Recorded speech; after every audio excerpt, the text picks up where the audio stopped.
Frères et sœurs, bonjour.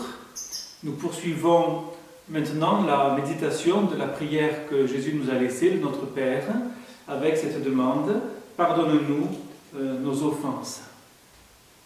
C'est la deuxième demande qui nous concerne directement, après la demande du pain quotidien, mais nous nous souvenons que même les demandes qui nous concernent laissent l'honneur et la prééminence et la gloire de Dieu comme premier objectif.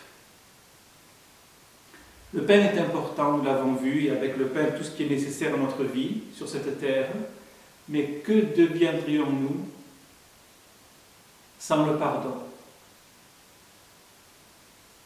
Cette demande, dans cette courte prière, est la seule que Jésus commente, et cela en montre le caractère sensible et aussi l'importance. Littéralement, Jésus dit « Remets-nous nos dettes », il faut entendre les dettes envers toi-même, « Remets-nous nos dettes comme nous avons remis à nos débiteurs ». C'est évidemment la grâce par excellence, puisque personne, aucun de nous, ne serait en mesure de réparer ses propres fautes envers Dieu. Et là, je voudrais citer le psaume 51 qui dit, c'est une prière de confession de péché, une prière de repentance de David, j'ai péché contre toi et contre toi seul. C'est-à-dire qu'en réalité, toute faute, toute offense est contre Dieu. Même si, en premier lieu, elle apparaît être une offense à mon conjoint, mon enfant, mes parents, mon voisin, mon frère, ma sœur, même au-delà. Même au-delà. Mais voilà, j'ai péché contre toi et contre toi seul. Toute offense est contre Dieu. Et donc, c'est vis-à-vis de Dieu que nous avons une dette qu'aucun de nous ne serait en mesure de payer, bien entendu. Calvin dit, dans le catéchisme de Genève, nous serions nous-mêmes bien incapables de racheter une seule de nos fautes, si minime soit-elle. Il faut donc que Dieu nous offre gratuitement son pardon en nous les remettant toutes. Car si Dieu nous remettait beaucoup de péchés, mais en gardait certains, que devrions-nous? La question suivante, question 281, dit « Quelle est la conséquence de ce pardon ?» Réponse, c'est que désormais, nous trouvons grâce devant lui, comme si nous étions justes et innocents. Nos cœurs, pleinement assurés de sa bonté paternelle, connaissent alors la certitude de leur salut. Je lis ici le commentaire que donne la traduction œcuménique de la Bible, que je trouve très juste. Jésus, qui relie si profondément nos devoirs envers Dieu à nos devoirs envers nos frères, suivant le thème biblique de l'Alliance, qui nous rend proches de Dieu, qui nous lie à Dieu et à nos frères dans la foi, Jésus a souvent proclamé que pour nous accorder son pardon, Dieu nous demande de pardonner nos frères. Plusieurs références bibliques sont mentionnées. Ce pardon fraternel, et donc, ça c'est moi qui le rajoute, mais c'est ce que dit le commentaire, au sein de la communauté chrétienne, ce pardon fraternel n'achète pas notre pardon, ni ne le mérite, mais il atteste la sincérité de notre demande. Voilà, cette affirmation du commentaire de la Tobe est vraiment très importante. Ce pardon fraternel que nous devons les uns aux autres dans la communauté chrétienne n'achète pas notre pardon, ni ne le mérite, mais il atteste la sincérité de notre demande. Cette sincérité n'exige pas que nous commencions par pardonner avant que Dieu lui-même nous pardonne. Car cette sincérité ne peut être elle-même que le fruit d'une grâce reçue. Personne n'est sincère naturellement. La sincérité, c'est-à-dire l'amour de la vérité concernant soi-même, est déjà le fruit d'une grâce reçue, d'une réconciliation, d'un apaisement. d'une humilité et d'une reconnaissance, qui sont précisément liés au pardon reçu. 2 passages de l'Évangile confirment que le pardon reçu de Dieu précède le pardon que nous devons à nos frères et à nos sœurs. Même si ce pardon que nous devons à nos frères et à nos sœurs est lui aussi nécessaire. D'abord, il y a la parabole du serviteur impitoyable, bien sûr, que nous trouvons dans l'Évangile de Matthieu, chapitre 18. Le pardon de Dieu est bien premier. Le serviteur à qui le roi a remis sa dette aurait montré que son cœur avait été touché s'il avait remis à son tour la dette que lui devait un autre serviteur, son propre débiteur. Le fait que ce serviteur pardonné par le roi ne remette pas sa dette à son propre débiteur confirme qu'il n'est pas en mesure de recevoir la grâce d'une manière efficiente. En d'autres termes, il n'y a pas de fruit de la grâce dans sa vie.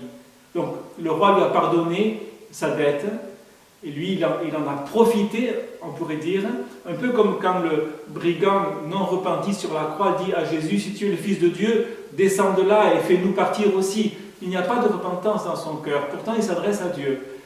Jésus ne lui répond, il s'adresse à Jésus. Jésus ne lui répond même pas. Pourtant, Jésus a été invoqué par ce brigand non repenti, Jésus ne lui répond rien. Seulement au brigand qui lui dit, voilà, souviens-toi de moi quand tu entreras dans ton règne, car moi je mérite ce que je porte là. À celui-là, Jésus fait la promesse extraordinaire du salut. Le deuxième texte biblique qui montre que le pardon de Dieu demeure premier, c'est le récit, cette fois c'est un récit de la femme pécheresse qui parfume les pieds de Jésus en pleurant et à qui Jésus dit, l'amour que tu manifestes, témoigne que tes nombreux péchés ont été pardonnés. Car celui à qui on pardonne peu, aime peu, montre peu d'amour. Et donc la source de l'amour et la source du pardon, selon Jésus, sont une seule et même source. Et le pardon reçu et le pardon accordé tracent un chemin pour l'amour et pour la reconnaissance et pour une marche dans la lumière et dans la vérité.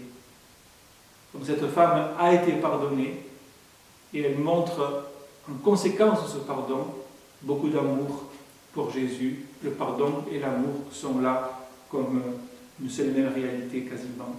C'est pourquoi la question 126 du catéchisme de Heidelberg dit, pour paraphraser cette demande du Notre Père, « Donne-nous de trouver en nous ce témoignage de la grâce, la ferme résolution de pardonner de bon cœur à notre prochain. Le prochain, je le rappelle, est le même que le frère ou la sœur en Christ dans le Nouveau Testament et même dans toute l'Écriture. » Je voudrais poser une question maintenant, même 2 questions. En tant que chrétiens, pardonnez, demeurons-nous débiteurs de Dieu?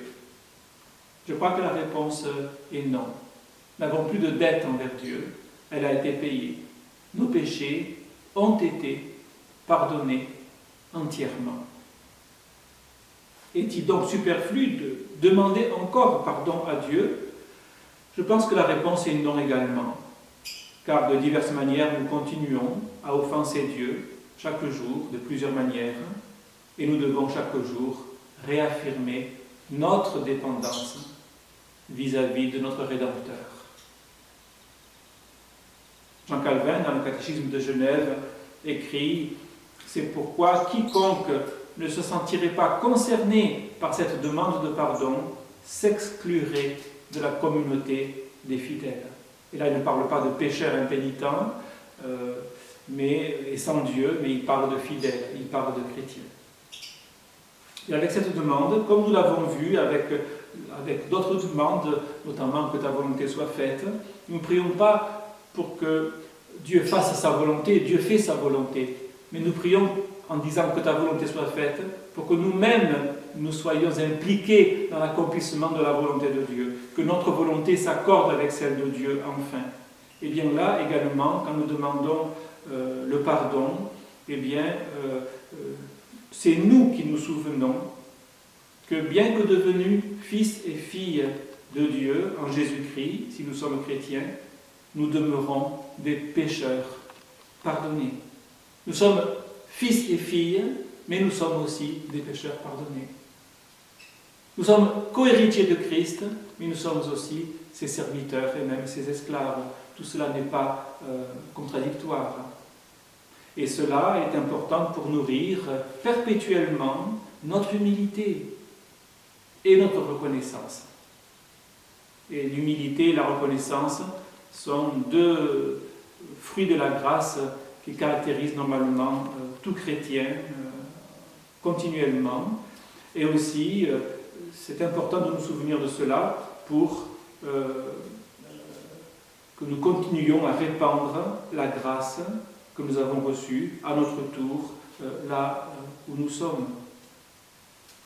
Le catéchisme de Heidelberg dit, dans sa question 126, à cause du sang du Christ, toujours cette prière qui paraphrase la demande du pardon, à cause du sang du Christ, veuille ne pas retenir contre nous, pauvres pécheurs, toutes nos fautes et le mal qui nous est toujours attaché.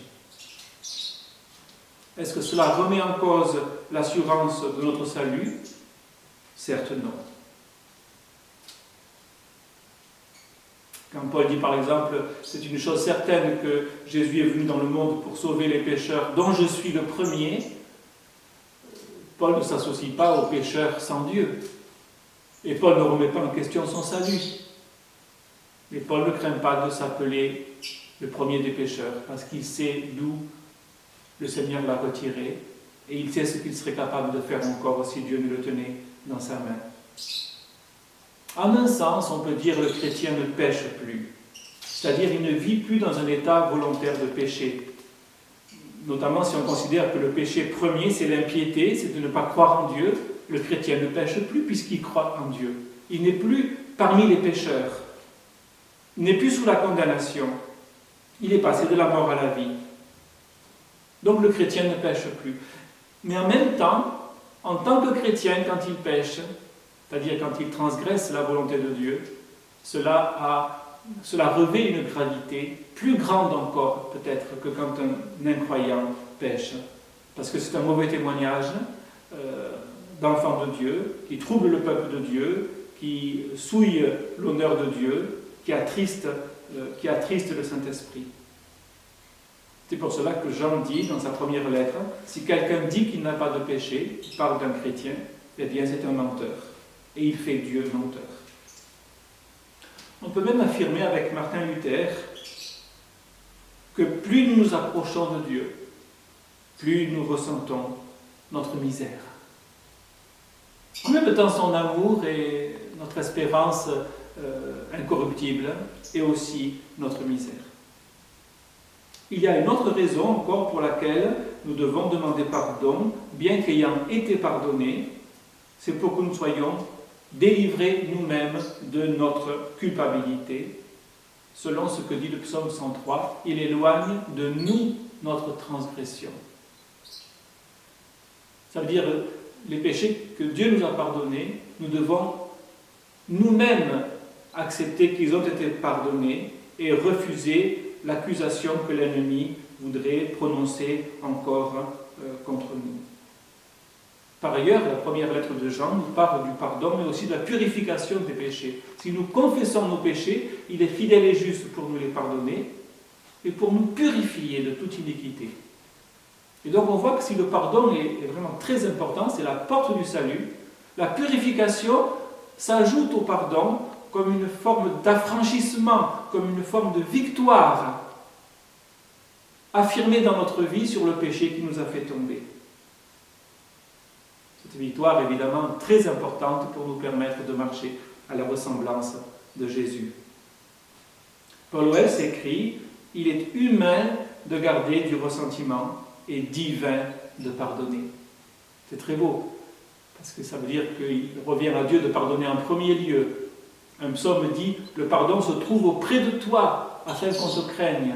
Et c'est auprès de Dieu qu'on va chercher le pardon pour nous et aussi le pardon que nous devons accorder nous-mêmes à ceux qui nous ont offensés.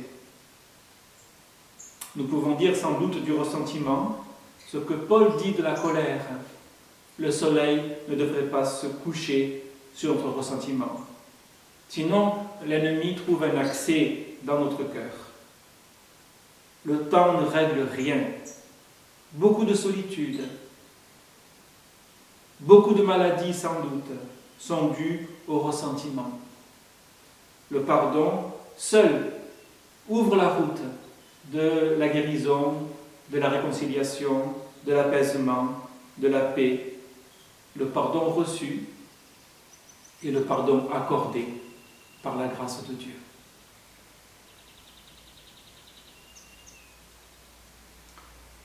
Nous verrons dans la prochaine séquence la dernière des demandes du Notre Père, la 6e demande.